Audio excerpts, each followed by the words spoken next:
नमस्कार दर्शक बंधु प्रातज्योति कार्यक्रमर आउ एक नूतन अध्याय को आपण मानू मु विशेष स्वागत करुअछि।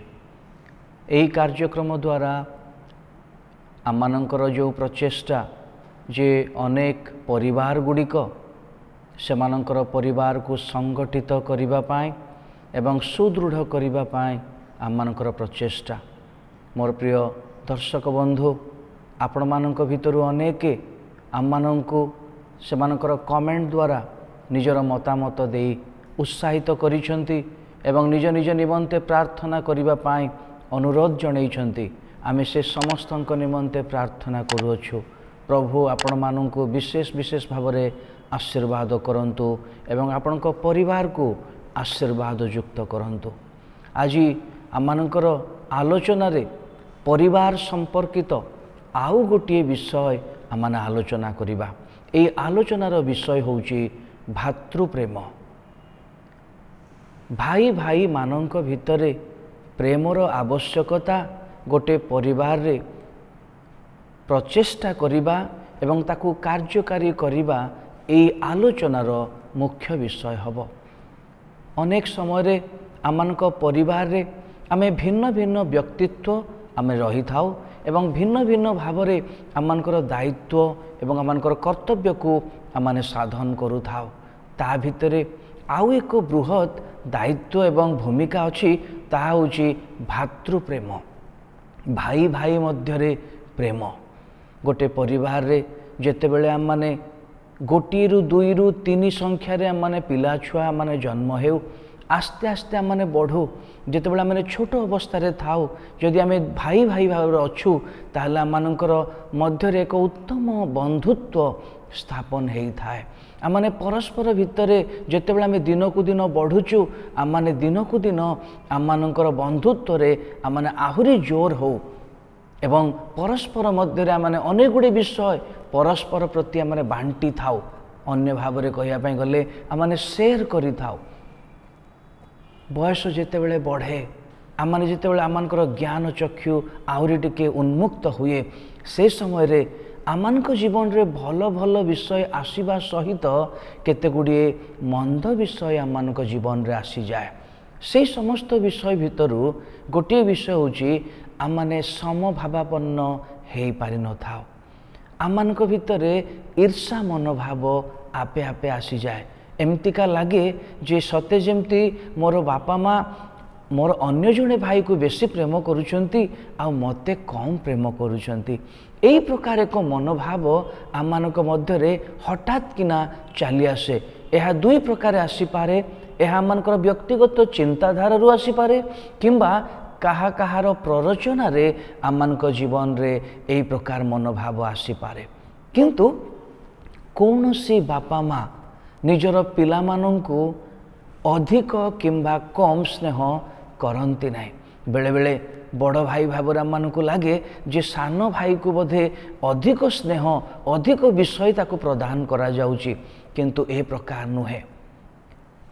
ए प्रकार चिंताधारा जदि आपण मानकर मन रे आसुची ताहले आम मानकु जागृत हेबाकु हबो एवं आम मानकु चिंता करिबाकु हबो जे से मोर भाई, आमे गोटे परिवारभुक्त लोक, मोर निजर रक्तर भाई, तेणु ता प्रति मु समभावापन्न हवा आवश्यक।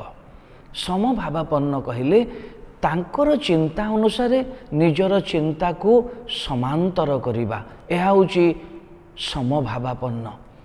एवं द्वितीय विषय जे ईर्षा मनोभाव आमने आनिबा उचित नुहे। कारण से मो निजर भाई, से मो निज रक्तर भाई, से मो गोटे परिवार लोक, तेणु आमने निजर भाई प्रति ईर्षा मनोभाव आनिबा उचित नुहे। कारण ईर्षा द्वारा क्रोध उत्पन्न हुए एवं क्रोध द्वारा आमे अन्य मानकर क्षति करने को बसु। मु गोटे घटना बाइबल रु आपण मानकु कहबी। बाइबल रे गोटे परिवार थिला एवं से परिवार रे दुई जन भाई थिले। जने भाई कर ना कईन एवं आउ जने भाई कर ना हेबल। एवं एई दुई जन से माने ईश्वर को उद्देश्य रे आउ से माने उपहार उत्सर्ग कले किंतु परमेश्वर हेबलंकर उत्सर्ग को ग्रहण कले एवं कईनंकर उत्सर्ग को से अग्राह्य कले। एही समय रे कईन निजर भाईर उपहार जेतेबेले परमेश्वर ग्रहण करिसंती एई विषय देखि ता मनरे क्रोध आसिला एवं क्रोध आसिबारु से गोटे योजना प्रस्तुत करी निजर भाई को से हत्या करदेला एवं ए हत्या करिबा द्वारा परमेश्वर से कईन को असंतुष्ट हेले एवं ता प्रति एक दंड स्थिर कले।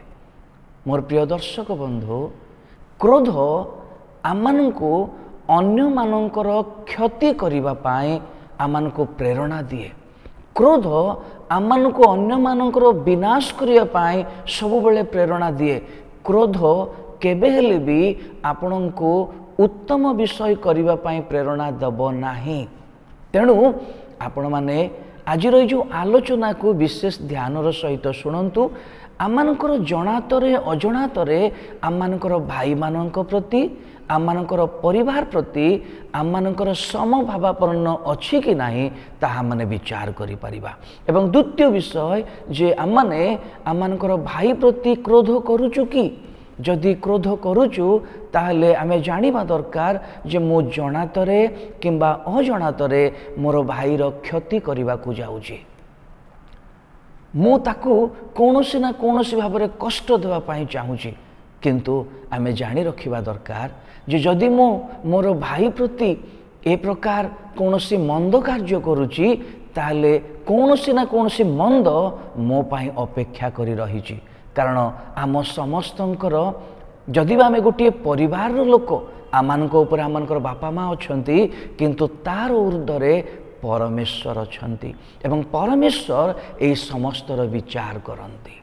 दुईटी विषय आपण मानकु आज मु कहिली जे समभावापन्न भाई सान हो किंबा भाई बड़ हो आम माने समभावापन्न हवा। आ जदि मो भाई प्रति मोर क्रोध अछि ताले सेई क्रोध को मते निवृत्त करिबा को हबो। आसंता अध्याय रे मु या विषय रे बा यार परिणाम विषय रे मु आपण मानकु किछि कहिबी। प्रभु आपण मानकु सहाय्य करंतु। मु पदे प्रार्थना करिबी। दयामय स्वर्गस्थ पिता तुमरी धन्यवाद करूछु। आज तुमे आम मानकु एक उत्तम शिक्षा देल। प्रभु जदि मोर भाई प्रति मोर समभावापन्न नाही मते सेई चिंता दियो। जदि मोर भाई प्रति मोर हृदय रे क्रोध अछि प्रभु मते क्षमा कर। एई प्रार्थना मु प्रत्येक दर्शक मानंक पाई करूअछि। यीशुंक नाम रे एई प्रार्थना मागुछि। आमेन। धन्यवाद।